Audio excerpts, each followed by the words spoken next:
Where you had a small but a very pivotal role. Rang De Basanti? Yeah. That was a good role. Yeah, it was good. Huh? It was thanks to Aamir and Rakesh. They wanted me to do Siddharth's role, but my hair was really long, and I was doing a Tamil film at that time where I was playing a wild ass, long hair and crazy, and I couldn't cut it. And they said, but you have to be part of this film. I said, like any other, I don't know what to do. So Aamir actually had,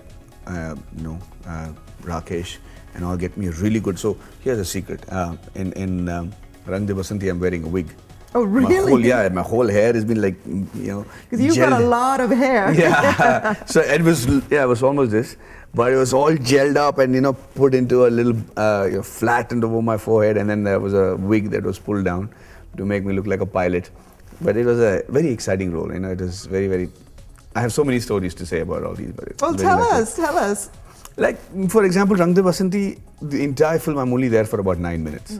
But we remember you. Yeah, so Rakesh and me were talking about it, and Aamir, and he's like, I don't know how it's, but it has, the whole film, revolves around people feeling for this guy. So, and he says, Maddie, we need you to do this. And I said, yeah, I would love to, but just, how am I, I've got 5 scenes in the film for 9 minutes or maybe 10 minutes. How do you make the, and you're doing huge characters in the film. You're doing Bhagat Singh, everybody, it's just. So I told Rakesh, I said, what, Rakesh, let me just be myself in the film. And he said, what do you mean? I said, after 9 minutes, they should feel that not Captain Rathod, but Maddie had died. They should feel like, Maddie passed away. That's the closest I can possibly get to making that character real. So he said, wow, how do you want to do it? I said, so I don't want to act. I said, I just want to be myself. Let me just do it the way I would do it normally, in my real life. He said, good idea, let's see if it works.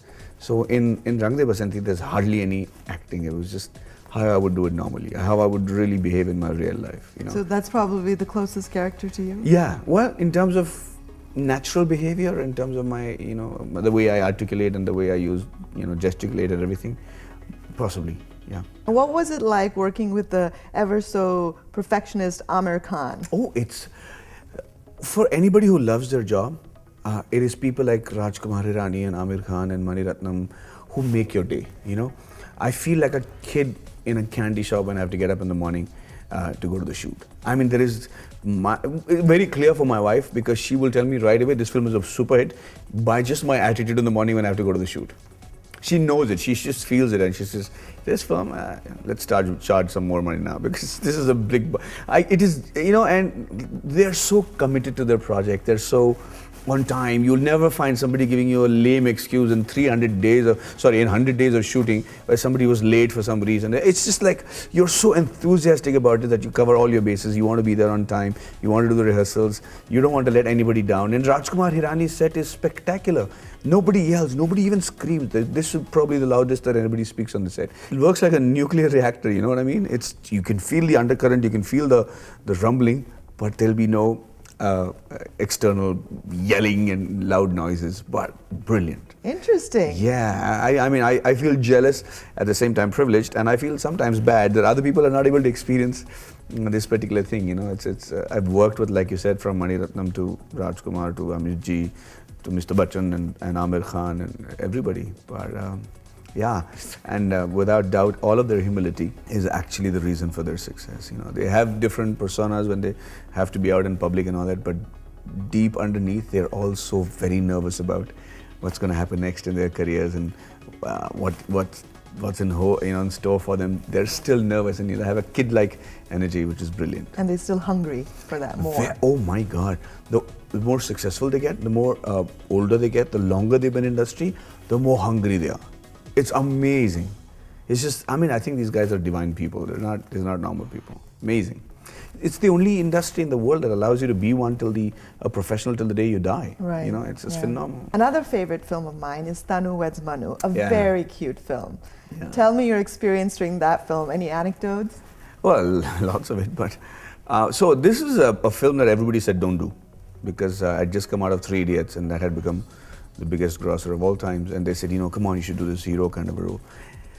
And I felt at that time in India that we were doing all these films that were based in in America in terms of the romance. Everything was heading west, and they were doing films where everybody was either smooching or hugging, and it was all sorts of Western influence as far as the hardcore romance was concerned.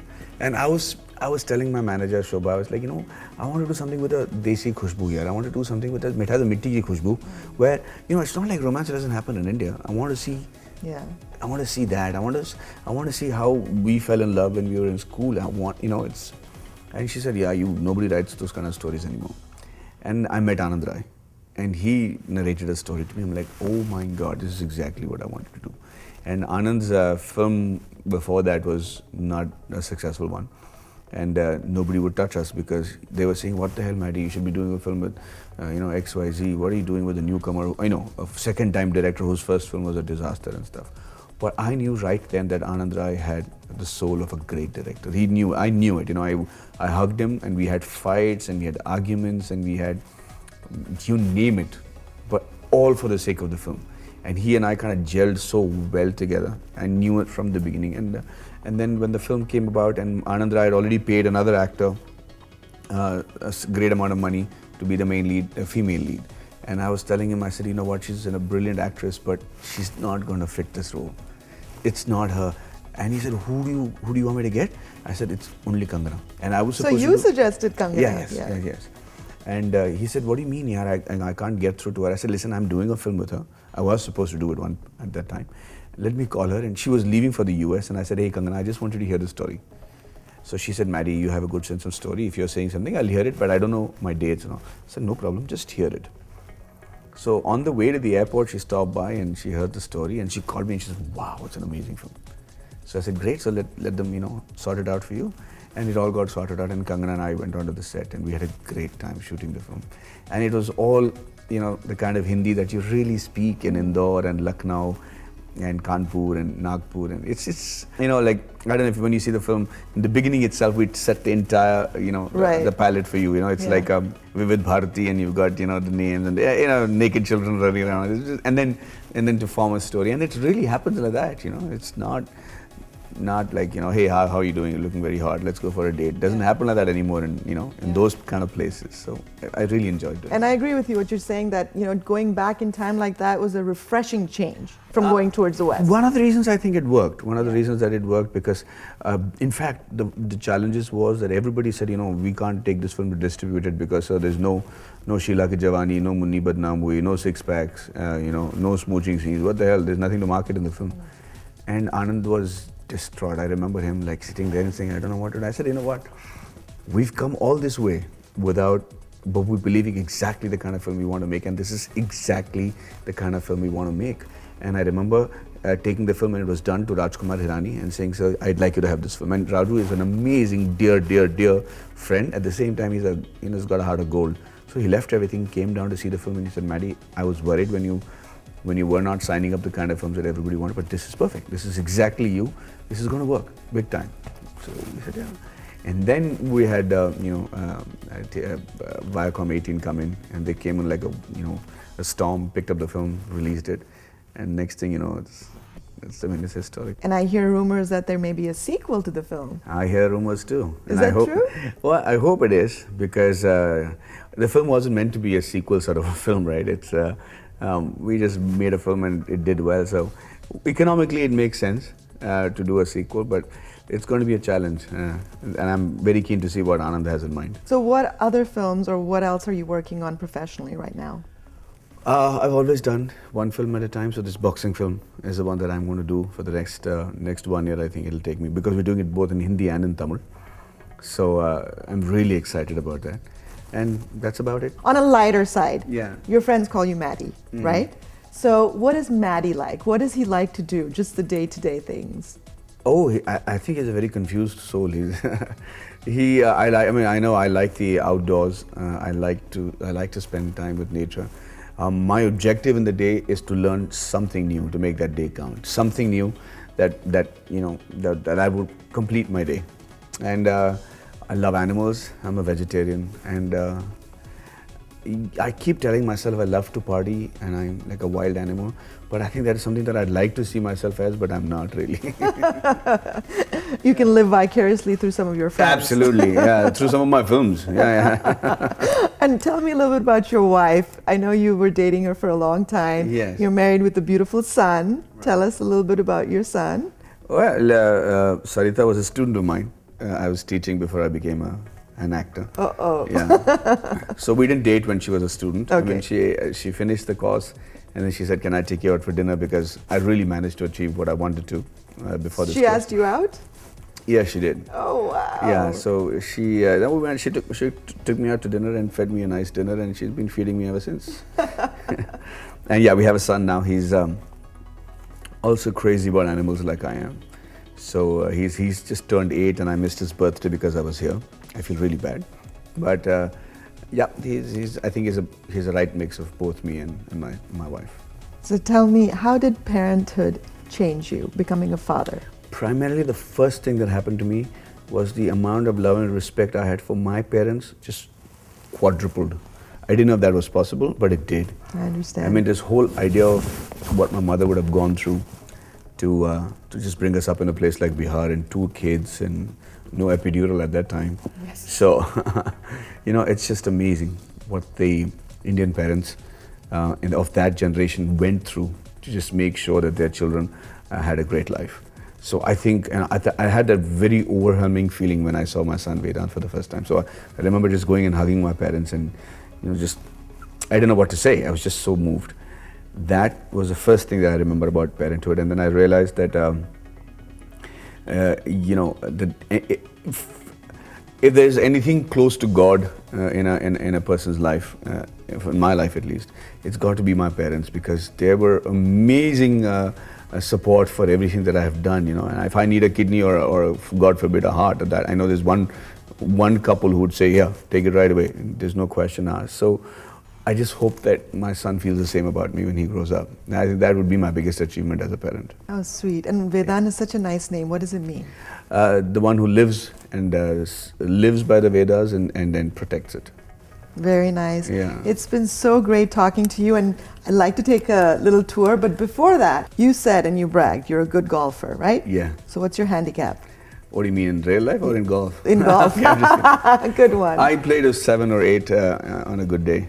Off late, I've been kind of not very good because I haven't been. But I won a couple of tournaments. Oh, you did? In fact, we won Jiv Milkha Singh and me partnered together, and we played the Pro-Am in Dubai with some pretty big world golfers like Lee Westwood and Freddie Couples and everything. And we won the tournament, and they gave me some money, which I think covered all my golf expenses till date in my life. Whoa, well, that's good. That's not bad at all. That's not bad at all. All right, well, are we ready? Can you give us a little Absolutely, tour? I wish. Yeah.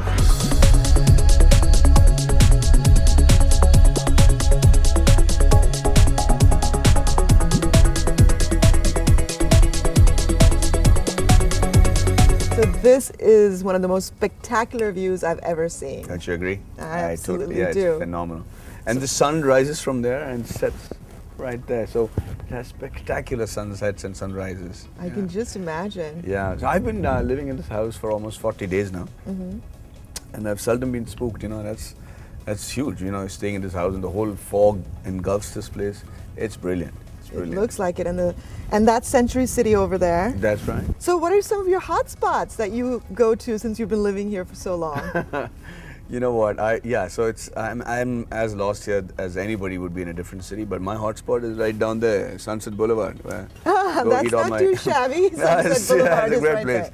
I get to have my vegetarian food, and my gym is right there where I train, and so basically a lot of times walking down Sunset Boulevard and Hollywood Boulevard, it's good fun, and I went and clicked a picture by this board which says "Welcome to Hollywood."